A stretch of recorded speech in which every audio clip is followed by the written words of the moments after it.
പാലക്കാട് കുളപ്പുള്ളിയിൽ വൈദ്യുത കേബിൾ കഴുത്തിൽ കുരുങ്ങി ബൈക്ക് യാത്രികരായ അച്ഛനും മകനും ഗുരുതര പരിക്കേറ്റു. കുളപ്പുള്ളി സ്വദേശി അനന്തു, പിതാവ് മദൻ മോഹൻ എന്നിവർക്കാണ് പരിക്കേറ്റത്. ഇന്ന് പുലർച്ചെ 5 മണിയോടെയായിരുന്നു അപകടം.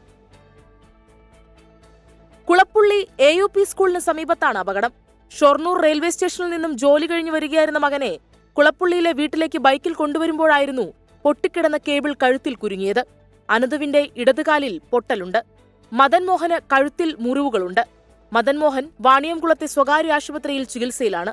അനന്തുവിന്റെ കാലിൽ പ്ലാസ്റ്റർ ഇട്ട ശേഷം ഡിസ്ചാർജ് ചെയ്തു.